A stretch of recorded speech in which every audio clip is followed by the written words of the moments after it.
يا أيها الذين آمنوا اذكروا الله ذكرا كثيرا آمنت بالله صدق الله العظيم. ماشاءاللہ بڑی خوبصورت آواز میں ہمارے قاری امت طارق خان صاحب تلاوت فرما رہے تھے. ہمارا جو سلسلہ ہے سلسلہ نقشبندیہ، اس کا آغاز سیدنا ابوبکر صدیق رضی اللہ تعالیٰ عنہ سے ہوتا ہے. باقی تمام سلاسل جو ہے اس نقشبندی سلسلے کے علاوہ ان کی جو ابتدا ہے، ان کا آغاز جو ہے وہ سیدنا علی رضی اللہ تعالیٰ عنہ سے ہوتا ہے. سلسلہ نقشبندیہ یہ واحد سلسلہ ہے کہ جس کا آغاز جو ہے، جس کے بانی جو ہے سیدنا ابوبکر صدیق رضی اللہ تعالیٰ عنہ ہے. سیدنا ابوبکر صدیق رضی اللہ تعالیٰ عنہ کے بارے میں مختصراً سے اتنا بتاتا چلوں کہ یہ جو ان کا نام ہے حضرت ابوبکر صدیق، ابوبکر جو نام ہے یہ ان کا نام نہیں ہے. ان کا اصل نام جو ہے وہ عبداللہ بن عثمان بن عامر ہے. عبداللہ بن عثمان بن عامر. لفظ ابو بکر کا جو ظاہری مطلب یہ بنتا ہے، ابو کا مطلب ہوتا ہے باپ اور بکر کہتے ہیں عربی میں جوان اونٹ کو، لیکن یہ تو لفظی معنی ہے. در حقیقت اس کا اصل معنی یہ ہے، جو دوسرا معنی عربی میں لیا جاتا ہے آغاز کرنے والا، ابتدا کرنے والا. ابھی قاری صاحب تلاوت فرما رہے تھے، اس میں ایک آیات ہے وَسَبِّحُوهُ بُكْرَةً وَأَصِيلًا، اور صبح و شام اپنے رب کا ذکر کیا کرو. وَسَبِّحُوهُ بُكْرَةً وَأَصِيلًا، تو وہاں پہ بکر کا لفظ آیا ہے، یہاں سے ابو بکر ہے کہ ہر چیز کی پہلے ابتدا کرنے والا. جتنی بھی نیکیاں ہوتی تھیں ان کی ابتدا کرنے میں سب سے پہلے جو پہل کرتے تھے وہ سیدنا ابوبکر صدیق رضی اللہ تعالیٰ عنہ کرتے تھے. تو یہ جو ہے میں مختصر بتاتا چلوں، نوجوان طالب علم بیٹھے ہیں کہ یہ پھر ان کو صدیق کا جو لقب ملا جب رسول اللہ صلی اللہ علیہ وسلم معراج مبارک پر تشریف لے کر گئے، اور جب آ کے انہوں نے بتایا کہ رسول اللہ صلی اللہ علیہ وسلم نے بتایا کہ میں اس طرح سفر معراج پہ گیا ہوں اور اسرا کے سفر پہ گیا ہوں، تو جو سب سے پہلے جنہوں نے تصدیق کی اس بات کی اور کہا کہ ہاں وہ گئے ہیں وہ سیدنا ابوبکر صدیق تھے، تو ان کو وہاں پہ صدیق کا لقب ملا. تو یہ ابو بکر سے جو ہم لفظ لیتے ہیں ان کا اصل نام جو ہے عبداللہ بن عامر بن عثمان ہے، وہ چھپ گیا ہے اور ان کا نام ابو بکر ہے. سیدنا ابو بکر صدیق یعنی ہر تمام نیکیوں کی سب سے پہلے ابتدا کرنے والا. اس لیے رسول اللہ صلی اللہ علیہ وسلم نے فرمایا افضل الخلق بعد الرسول، یعنی رسولوں میں کے بعد سب سے افضل انسان جو ہے، سب سے افضل جو ہے وہ سیدنا ابو بکر صدیق رضی اللہ تعالیٰ عنہ ہے.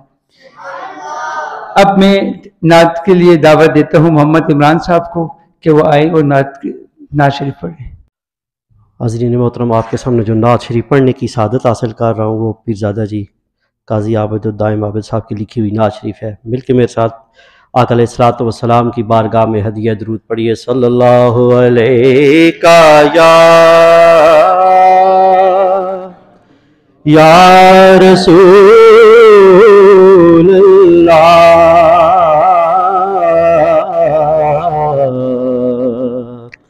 وسلم علیکا یا حبیب اللہ.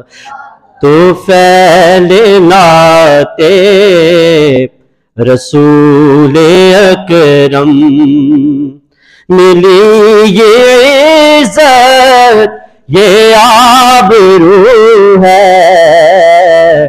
تو فعلنات رسول اکرم ملی یہ عزت یہ آبرو ہے کہ مجھ سا آسی بھی آج پہنچا، کہ مجھ سا آسی بھی آج پہنچا.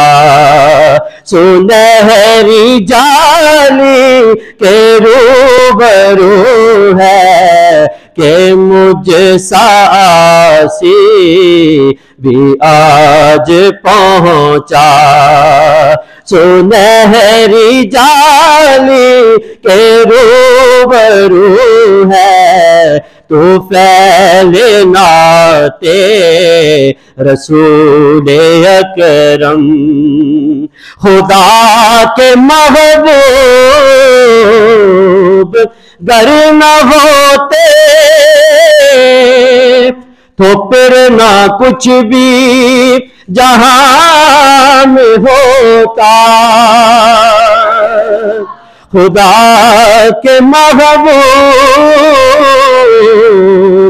گر نہ ہوتے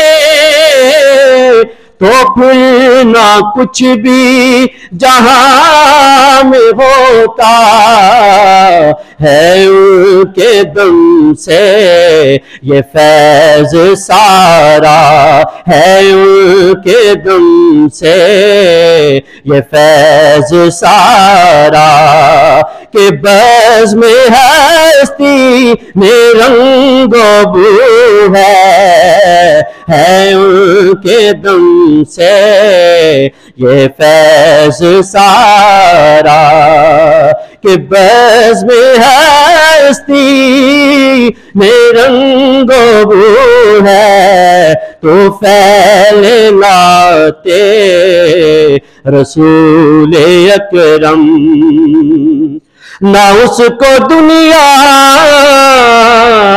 میں کوئی خطرہ نہ روز محشر وہ ہوگا غمگین نہ اس کو دنیا میں کوئی خطرہ نہ روز محشر وہ ہوگا غمگین بسال دل میں جو عشق احمد بسال دل میں جو عشق احمد وہ دونوں عالم میں سرخرو ہے بسال دل میں جو عشق احمد وہ دونوں عالم میں سرخرو ہے تو پھیلے نعت رسول اکرم زبان ایسی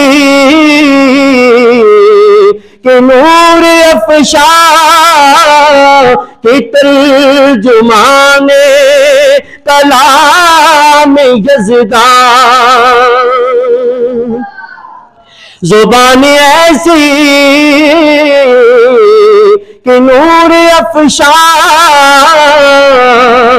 کہ ترجمان کلام یزدان جو علم و حکمت سے ہے مزین جو علم و حکمت سے ہے مزین وہ میرے آقا کی گفتگو ہے جو علم و حکمت سے ہے مزین وہ میرے آقا کی گفتگو ہے تو پھیلے نعت رسول اکرم وہ اپنے اخلاق میں ہے یکتا تو دلکشی میں بھی سب سے اعلیٰ وہ اپنے اخلاق میں ہے یکتا تو دلکشی میں بھی سب سے اعلیٰ ہے خوب سیرت حضور جیسا ہے خوب سیرت حضور جیسا نہ آپ سا کوئی خوب روح ہے خوب سیرت حضور جیسا نہ آپ سا کوئی خوب روح ہے، طفیل نعت رسول اکرم۔ کروں میں کیسے بیان عابد در محمد کی جاذبی ہے، کروں میں کیسے بیان عابد در محمد کی جاذبی ہے، کہ کتنے جلوے ہیں ہر قدم پر، کہ کتنے جلوے ہیں ہر قدم پر، مہک ہے کتنی جو چار سو ہے، کہ کتنے جلوے ہیں ہر قدم پر، مہک ہے کتنی جو چار سو ہے، تو فین نعت رسول اکرم۔ ملیے عزت یہ آبرو ہے کہ مجھ ساسی بھی آج پہنچا، کہ مجھ ساسی بھی آج پہنچا، سنہری جالی کے روبرو ہے، طفیل نعت رسول اکرم۔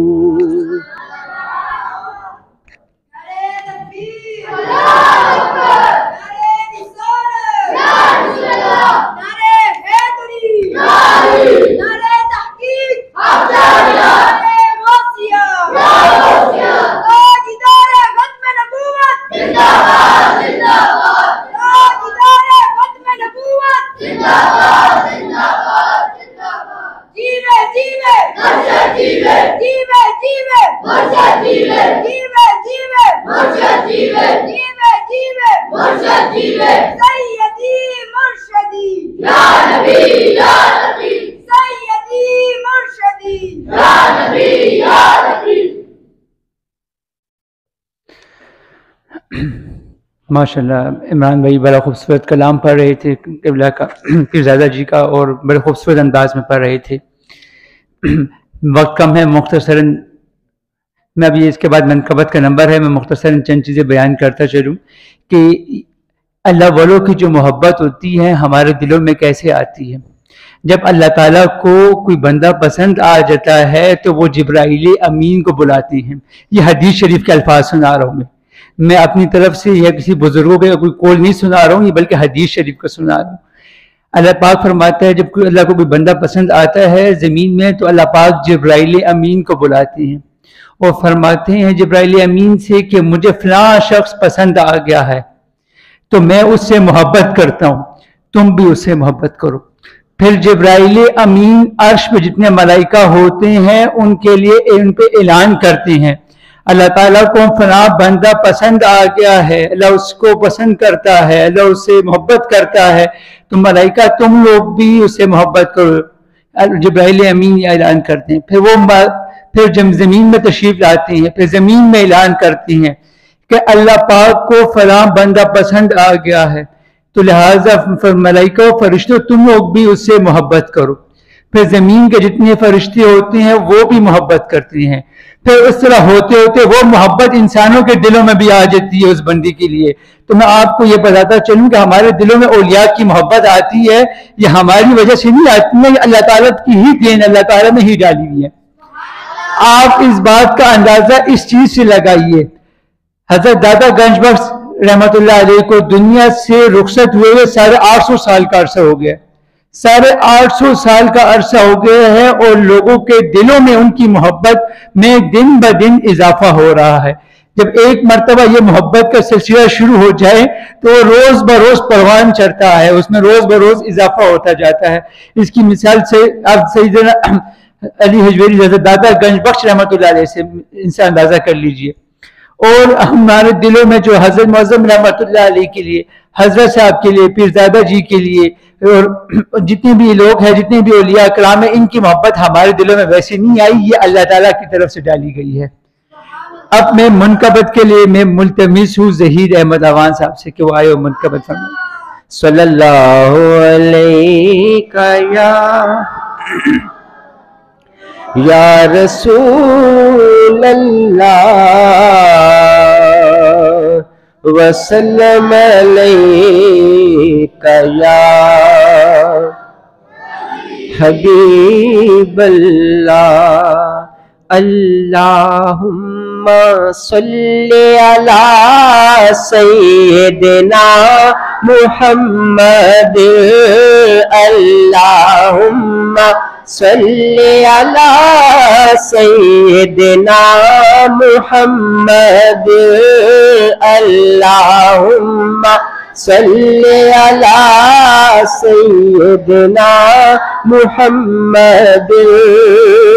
اللہ اللہ فیض عالمگیر صدر الاولیاء.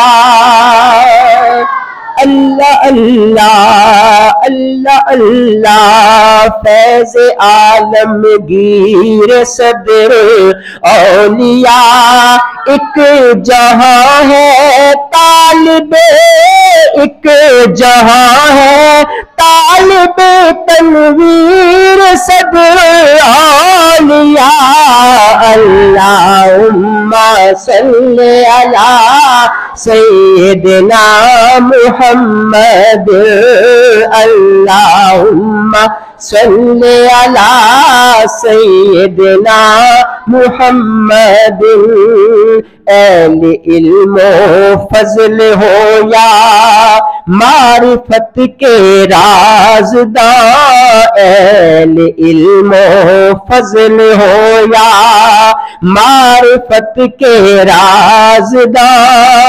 سب کے دل میں جا گزی، سب کے دل میں جا گزی توقیر صدر اولیاء. اللہم صلی علی سیدنا محمد. اللہم صلی علی سیدنا محمد. کاشف اسرار سنت ان کا ہر در سے حدیث. کاشف اسرار سنت ان کا ہر در سے حدیث.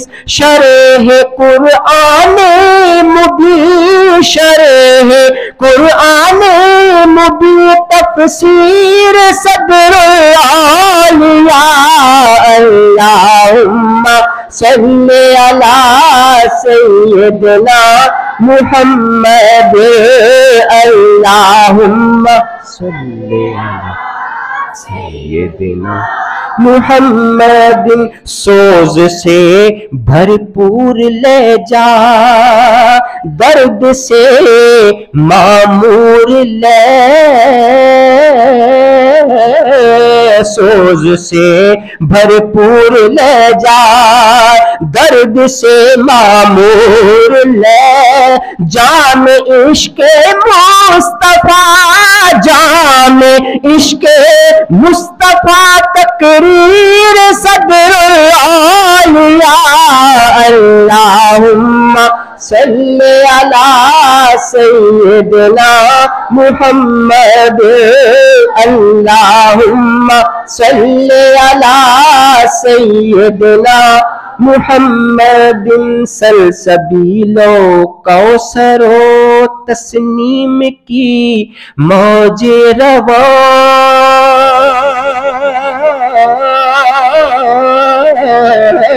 سلسبیل و کوثر و تسنیم کی موج رواں. کیف آگی جاں فضا، کیف آگی جاں فضا تحریر صدر العالیہ، اللہم صلی علی سیدنا محمد، اللہم صلی علی سیدنا محمد۔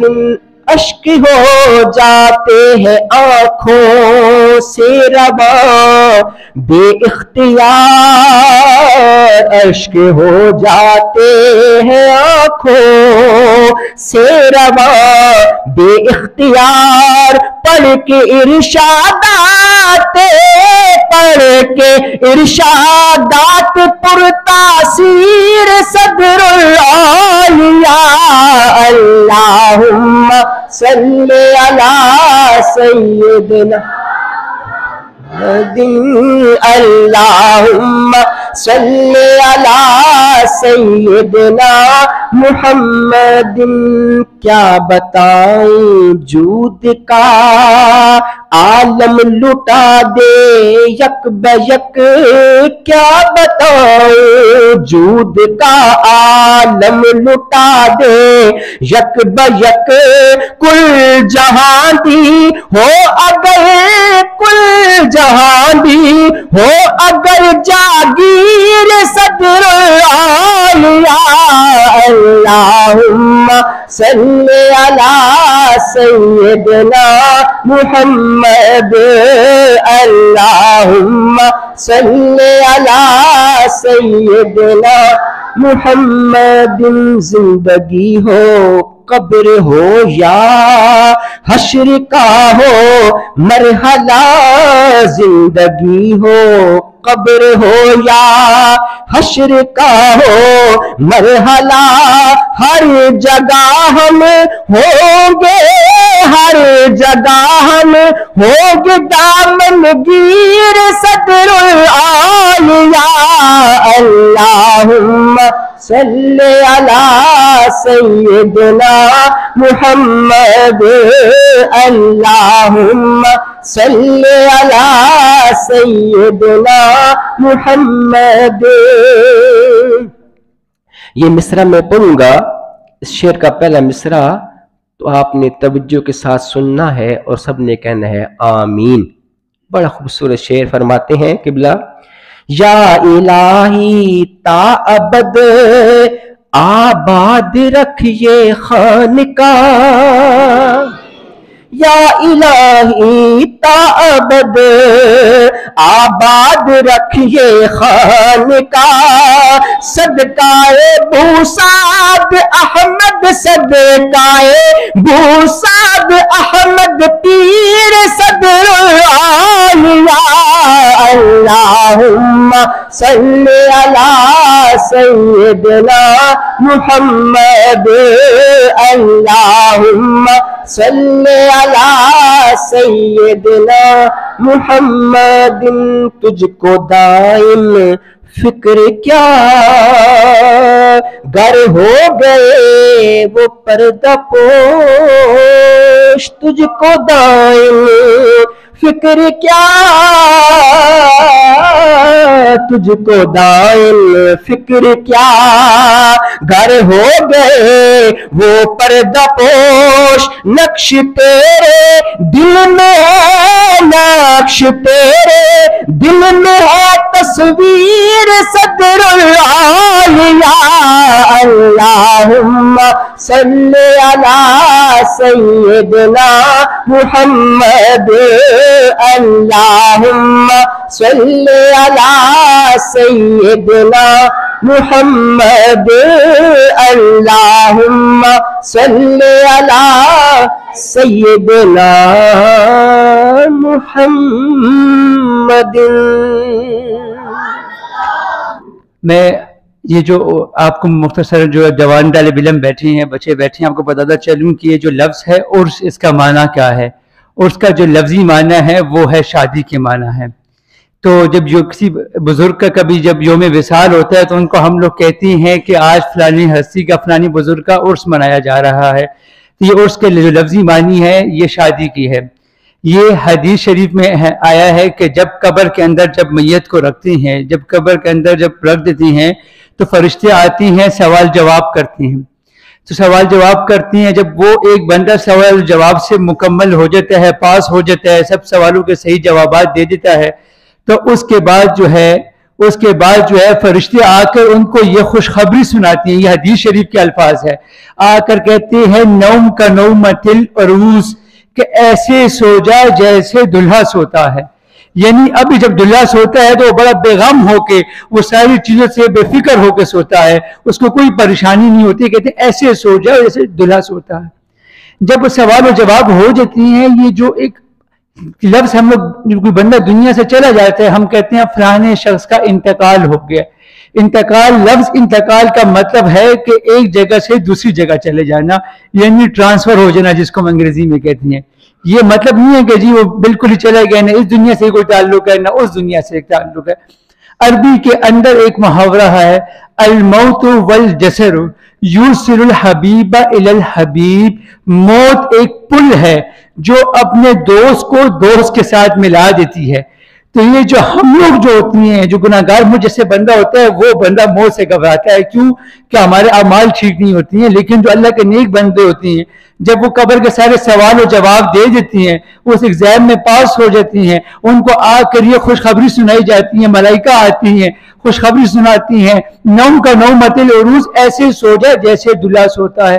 اس کی قبر کو نور سے بھر دیا جاتا ہے، تا حد نگاہ وسیع کر دیا جاتا ہے. جنت کی کھڑکیاں کھول دی جاتی ہیں، جنت کی ہوائیں آتی ہیں اس کے اندر.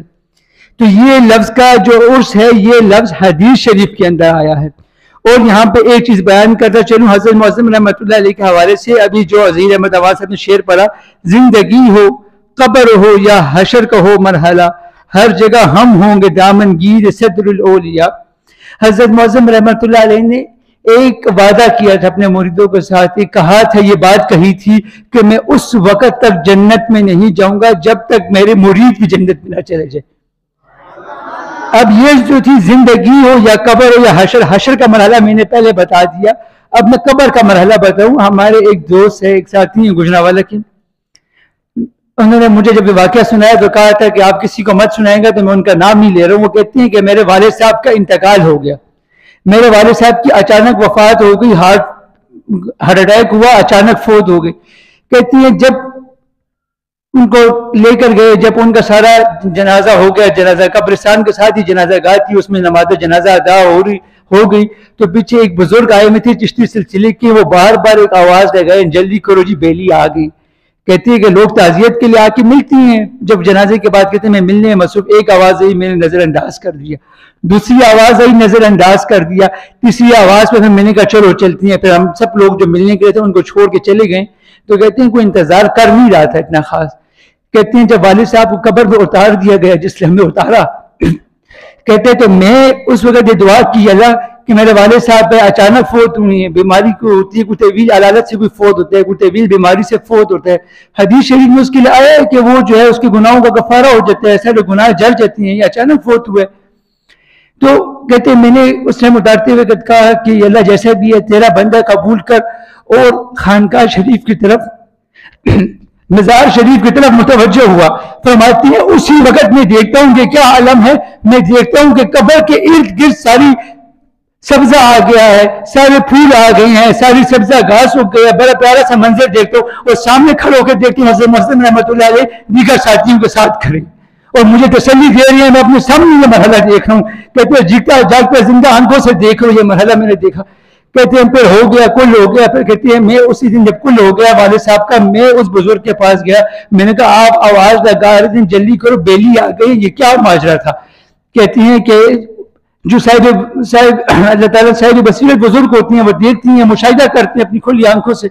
وہ کہتی ہیں کہ میں دیکھا، وہ کہتی ہیں کہ میں نے دیکھا، اپنی آنکھوں سے دیکھا تھا کہ بزرگ تھے، اتنے بزرگ تھے کہ میرے کھڑے ہونے کی کہتے ہیں کہ جگہ نہیں تھی. میں دیکھ رہا تھا سارے سلاسل کے بزرگ اپنے سامنے کھڑے ہوئے، پا رہا تھا میں کہ میرے کھڑے ہونے کی جگہ نہیں تھی، میں پیچھے جا کے دور کھڑا تھا. اور خود حضرت معظم رحمۃ اللہ علیہ تشریف لائے ہوئے تھے. میں آپ کو اپنی دادی جان، میرے دادا جان جو حضرت صاحب کے خلیفہ ہیں، انہوں نے سید الورا کا مقدمہ بھی لکھا، ان کو یہ اعزاز ملا، حضرت صاحب کی طفیل یہ اعزاز ملا. وہاں پہ یہ ہوا، وہ میری دادی جان فوت ہوئی تو سید آقا نور الہی صاحب تشریف لائے اور دادا جان کے لیے دادا جان نے ان کی خدمت میں عرض کی کہ دعا کرے. دادا آقا نور الہی صاحب نے کہا کہ میں کھلی آنکھوں سے دیکھ رہا ہوں. میرے دادا جان کو مخاطب کر کہا کہ صابر صاحب میں کھلی آنکھوں سے دیکھ رہا ہوں، ملائکہ اتر رہی ہیں. تو زندگی ہو، قبر ہو یا حشر کا مرحلہ ہو، ہر جگہ ہم ہوں گے دامنگیر صدر الاولیاء. دراصل کا حضرت معظم رحمۃ اللہ علیہ اور حضرت صاحب یہ ہمارے دامنگیر ہے. ہر جگہ پہ زندگی کی مثالیں تو ہر جگہ ملتی ہیں. تو یہ جو ہے اس خانقاہ کے ساتھ تعلق جو ہے اپنا مضبوط سے مضبوط تر رکھیں. اور اب ہمارے یہاں پہ جب پہلے بڑا عرس ہوتا تھا تو ایک کمپیئرنگ کے لیے آتے تھے، احمد خان صاحب آتے ہوتے ٹیکسلا سے، جو دنیا سے فوت ہو گئے ہیں. وہ بڑے پیارے طریقے سے حضرت صاحب کو دعوت خطاب دیا کرتے تھے. ایک چیز ہوتی ہے بیٹا، کبھی موتی جو بنتا ہے، موتی وہ ایک کیڑا ہوتا ہے، اس کو ہم لوگ انگریزی میں اس کو آئسٹر کہتے ہیں، سیب کہتے ہیں. وہ جب آتا ہے سمندر میں، جب بارش ہوتی ہے تو وہ اپنا جو موتی نے سیب نے منہ کھولا ہوتا ہے، بارش کا قطرہ اس کے اندر جب جاتا ہے تو وہ موتی بن جاتا ہے. تو اسی طرح ابھی حضرت صاحب ہمارے خطاب کریں گے تو آپ لوگ پوری طرح سے متوجہ ہو کے ان کی طرف بیٹھے گا. اور شعر پڑھتے تھے، ہجوم کیوں ہے زیادہ شراب خانے میں، فقط یہ بات کہ پیر مغاں ہے مرد خلیق.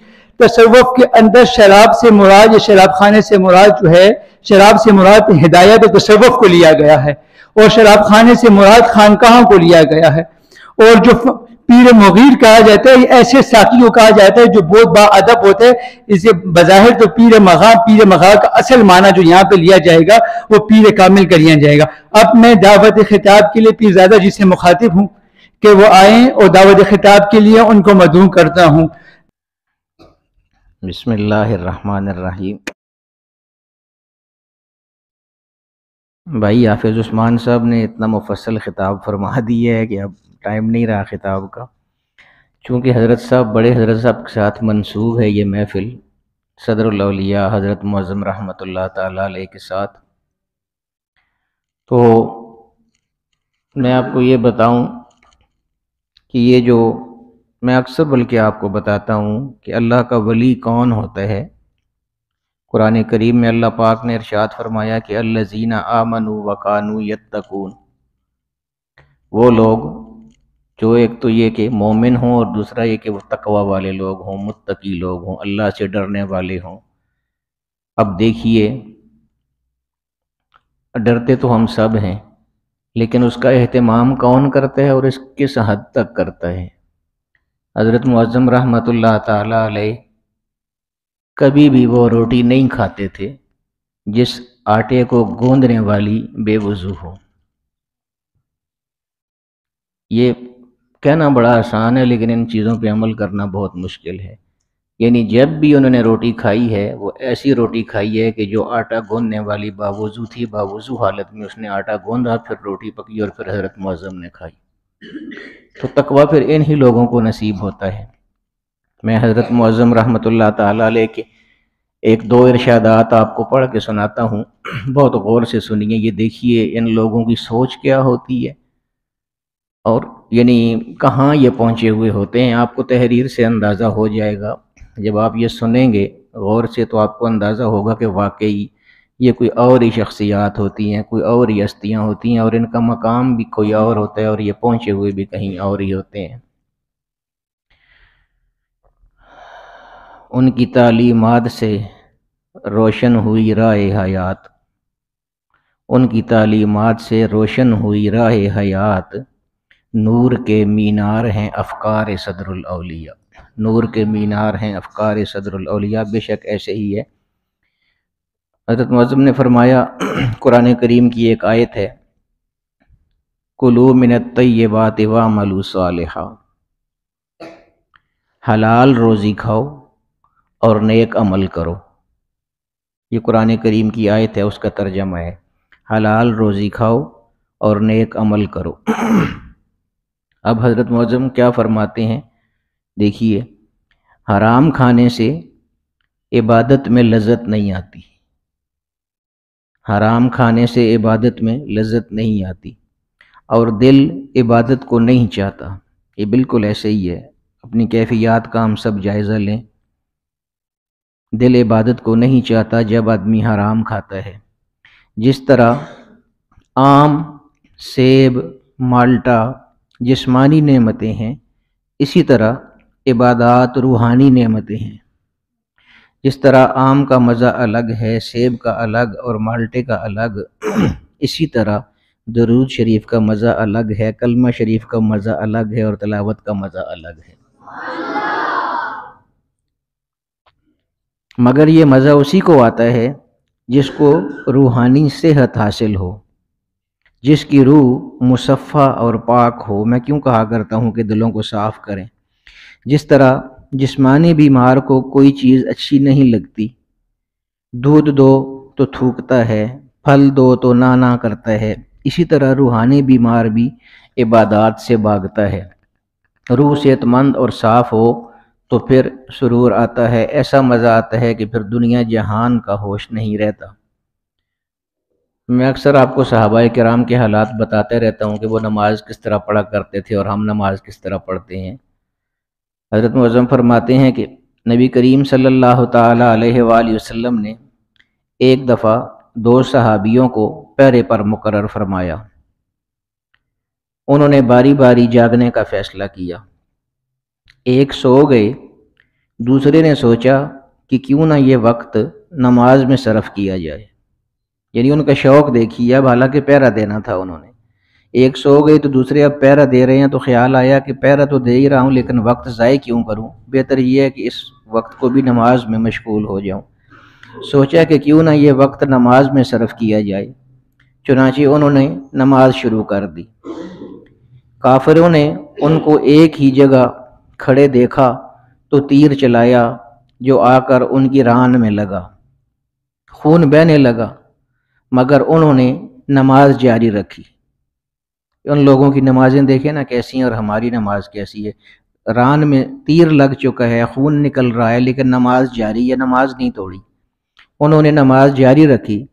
خون کے چھینٹے جب دوسرے صحابی پر پڑے تو وہ اٹھ کھڑے ہوئے اور دیکھا کہ ساتھی نماز میں ہے اور خون بہہ رہا ہے۔ جب وہ نماز سے فارغ ہوئے تو ساتھی نے پوچھا کہ آپ کو تیر لگنے کا پتہ نہیں چلا؟ انہوں نے جواب دیا کہ پتہ تو چل گیا تھا، لیکن میں نے لمبی صورت شروع کر رکھی تھی، دل نے گوارا نہ کیا کہ پوری صورت کیے بغیر میں سلام پھیر دوں۔ اب یہ دیکھیے کہاں یہ لوگ ہوتے ہیں، کیا ان کی کیفیات ہوتی ہیں۔ صحابہ کرام کے بعد کا ایک واقعہ ہے، ابو مسلم خراسانی رحمۃ اللہ تعالی علیہ نماز پڑھ رہے تھے کہ ایک طرف سے مسجد کا ستون گر پڑا، لوگ اکٹھے ہوئے اور خاصا شور ہوا مگر انہیں کچھ خبر نہ ہوئی۔ اسی نماز پڑھنے یعنی کہ جی ٹک ٹک ہوئے تھے جو نمازیں بچ یہ گانا چلنے ہیں یار پتہ نہیں کیا ہونے والے، اتنے پورا تھم ٹہ گیا مسجد تے انہیں نہیں پتہ چلیا۔ لوگ اکٹھے ہوئے اور خاصا شور ہوا مگر انہیں کچھ خبر نہ ہوئی۔ سلام پھیر کر جب لوگوں کا اجتماع دیکھا تو حیرت سے فرمایا مجھے تو کچھ پتہ نہیں چلا۔ صحابہ کرام قطعی جنتی تھے مگر اس کے باوجود طاعت و عبادات میں مصروف رہتے تھے۔ جبرائیل علیہ السلام پیغام لائے، ابو بکر فی الجنہ، عمر فی الجنہ، عثمان فی الجنہ، یہ حدیث شریف ہے۔ 10 صحابہ کے متعلق اطلاع دی کہ یہ یقینی جنتی ہیں۔ ان 10 خوش نصیبوں کے لیے جس طرح قرآن و سنت کے دیگر احکام پر ایمان لانا ضروری تھا، اسی طرح اپنے جنتی ہونے پر ایمان لانا بھی ضروری تھا، کیونکہ یہ خبر بھی نبی کریم صلی اللہ علیہ وسلم نے دی ہوئی تھی۔ مگر یہ جانتے ہوئے بھی یہ حضرات عبادات میں مصروف رہتے تھے اور رات کی تنہائیوں میں فریادیں اور زاریاں کیا کرتے تھے۔ ان کی روح چونکہ صاف تھی اس لیے عبادات میں انہیں مزہ آتا تھا۔ اس لیے میرے دوستو حلال روزی کا بہت خیال رکھا کرو تاکہ تمہارے عمل میں قوت پیدا ہو اور تمہاری روح صاف ہو کر عبادت الہی سے مسرور ہو۔ بزرگوں نے اس چیز کا بہت خیال رکھا ہے۔ حضرت خضر شاہ نقشبند کے پاس تشریف لائے، آپ نے کھانا سامنے رکھا، انہوں نے کھانے سے انکار کر دیا۔ شاہ نقشبند نے فرمایا حلال کھانا ہے۔ حضرت خضر نے فرمایا کھانا تو حلال ہے مگر جس نے آٹے میں خمیر ڈالا تھا اس کا وضو نہ تھا۔ یہ ہیں تقوی کی باتیں ساری دوستو۔ یہ بات غلط ہے کہ جو روحانی نعمتیں پہلے تھیں وہ اب نہیں ہیں، اب بھی وہ پہلی نعمتیں موجود ہیں، صرف کوشش اور ہمت کی ضرورت ہے۔ حدیث شریف میں ہے، آدمی حج پر جاتا ہے، کعبہ کا غلاف پکڑ کر روتا ہے اور ربی ربی کر کے فریاد کرتا ہے، حالانکہ اس کا کھانا حرام ہوتا ہے، لباس حرام ہوتا ہے، اس کی دعا کیسے قبول ہو سکتی ہے؟ اس لیے دوستو اپنی غذا کا بہت خیال رکھو اور شریعت کے مطابق زندگی بسر کرو، تاکہ جب ہم روز محشر رسول اللہ صلی اللہ تعالیٰ علیہ وآلہ وسلم کے پاس جائیں تو آپ صلی اللہ تعالیٰ علیہ وآلہ وسلم ہم سے خوش ہو جائیں، نہ کہ منہ مبارک پھیر لیں۔ اس لیے ان سب چیزوں کا بہت زیادہ اہتمام کرنا چاہیے۔ کہ چونکہ حضرت معظم رحمۃ اللہ تعالیٰ علیہ کے ارشادات کے حوالے سے یہ بات تھی تو میں نے مناسب سمجھا کہ اس موقع پر آپ کو بتا دوں۔ اللہ رب العالمین ہمیں ان کی تعلیمات کے مطابق زندگی گزارنے کی توفیق عطا فرمائے۔ یا الہی مصطفیٰ رحمت بداموں کے طفیل، حضرت صدیق و عالی قدر سلمان کے طفیل، قاسم و جعفر جناب بایزید و بوالحسن، بو علی و شیخ یوسف شاہ ہمدان کے طفیل، عبد خالق عارف و محمود پھر شاہ علی، شیخ سماسی و میر بزم عرفان کے طفیل، شاہ بہاؤالدین علاء الدین و چرخی کے طفیل، پھر عبید اللہ شہ احرار ذیشان کے طفیل، شیخ زاہد اور درویش محمد خواجگی، باقی باللہ شیخ احمد مہر تابان کے طفیل، حضرت معصوم و سیف الدین علی مرتبہ، سید نور محمد جان جانا کے طفیل، شاہ عبداللہ شاہ ابو سعید احمد سعید، پھر جناب دوست قندھاری عثمان کے طفیل، پھر سراج الدین و احمد خان قیوم زمان، شیخ صدر الدین آقا غوث دوران کے طفیل، جان دو عالم